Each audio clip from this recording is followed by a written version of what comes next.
Hello Joyful Geniuses, Andrew Horder here, founder of Joyful Genius Coaching.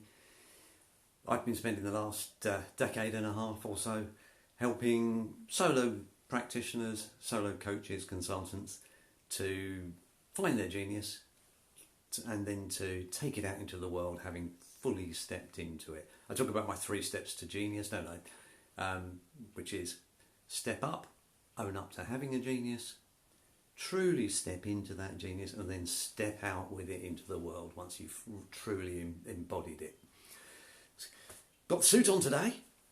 I'm actually doing client calls today, so I've actually had to dress up smart. How's that?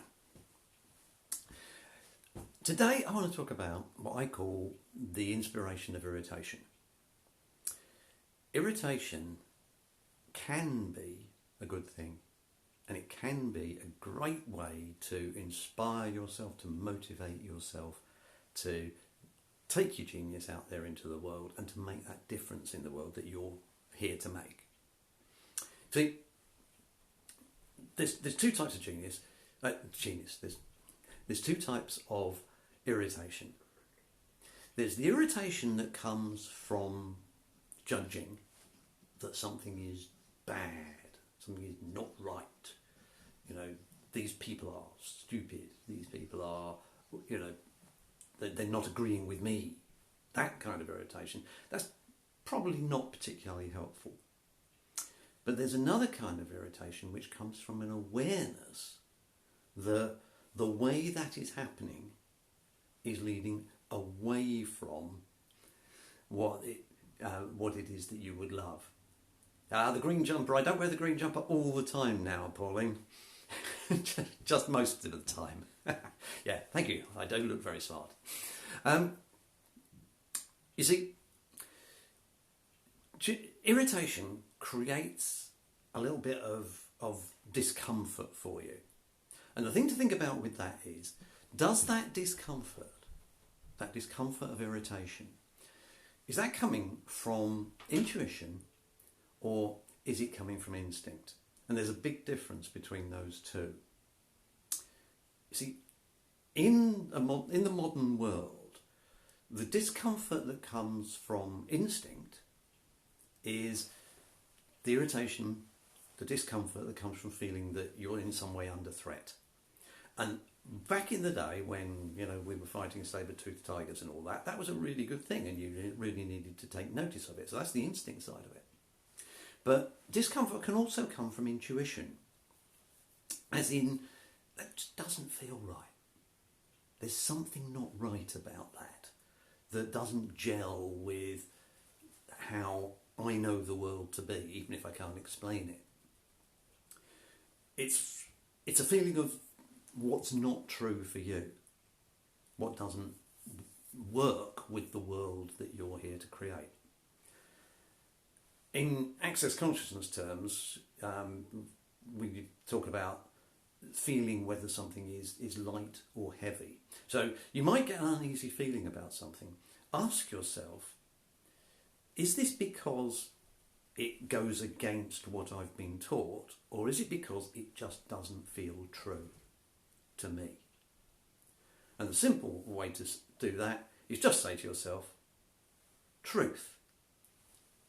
Is this to do with my genius, or is this to do with my fear of standing out, or whatever? Something like that. In access terms, we just say, does this feel light or heavy? If it feels light, then it's true for you, and that means that discomfort is coming not from a mistaken fear of danger, but it's coming from an understanding that there's something a bit off and you need to do something about it, or you may choose to do something about it. You see, in the consciousness world, there's an awful lot of the Buddhist acceptance thing going on. We're all supposed to be so zen, nothing could possibly irritate us. And I actually think that's rubbish. It actually irritates me when people say that. And this is a case of irritation that is coming from that is just not true for me. Acceptance is fine, but And the big but is you don't have to accept stuff. You don't necessarily have to be wound up by it, and you don't have to be triggered by it. That's not the same thing as being irritated by it. I think there's a big difference between the Buddhist concept of acceptance and what I prefer to think about, which I get from Access Consciousness, is the concept of allowance. And where allowance comes into it is I allow anything. I allow people to have views that are patently wrong, or at least in my world they're patently wrong. I allow things to exist in the world that I would rather not have in the world, but I don't have to accept them. And that frees me to be able to do something about them. See, there's two types of motivation. There's motivation towards something that you want, and there's motivation away from something that, in my language, irritates you. Yeah? And that motivation away can create a fantastic impetus for change. Now, towards motivation and away from motivation work very well together. They don't work very well individually, in my view. Because you see, if you refuse to be annoyed by anything and refuse to be wanting to get away from anything, the challenge with that is it can seem an awful long way away before you can get to it. And that really can hold you back from getting started.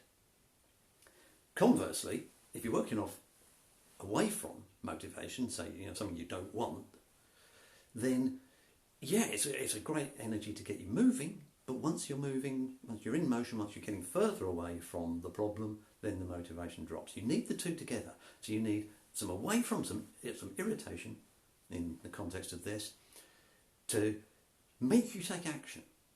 I just can't put up with this anymore. No, this I'm not having this. We're going to go change this.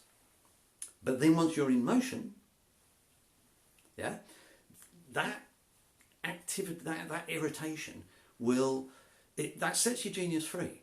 But the problem then is that it's free and it's undirected. It can end up running round in circles, just objecting to everything, being irritated by everything. And of course that's not productive. When it becomes productive is when you really understand what you would love, as well as the thing that's irritating you. So when you've got impetus from the irritation, plus the attraction from the thing that you would love, that prevents that drift. It keeps you on track, on purpose, and that gives your genius a real potency to go out and create some stuff in the world. Yeah? So that's coming from an awareness plus an impetus, the two together. Yeah, I'm aware that I don't like this. I'm aware that this is something that I would rather wasn't in the world, but I'm not getting wound up about it. I'm just going, I'm going to use that as an impetus, and that creates an inspiration for you and your genius to get out in the world and make the change that you're here to make. So that's why I see irritation as a great thing. And make sure that it's coming from awareness, not from judgment. Great story. There was a time, 2, 3, probably 4 or 5 years ago now, but somebody did something that I wouldn't have done, shall we put it that way? And I was off on a bit of a rant about it, and I was being quite rude about it, to be quite honest. And, I stomped through the living room and, he's such a rude word. And I stopped myself and I thought, And I said out loud to Daniela, my wife, I said, is that a judgment? She sort of looked at me and she knows the person involved, and she just said, nah, it's just an awareness. So irritation is fine if it's motivating you to do something about something. Where it becomes a problem is where it's a judgment and it's coming from this should not be. Massive difference. Oh, hi Scott. Yeah, shirt and tie. I'm doing London client stuff today. So yeah, I've actually dressed up smart. How's that? So that's me for this week. Irritation, good thing if it's used right and if it's coming from the right source. Until next week, keep up the great work.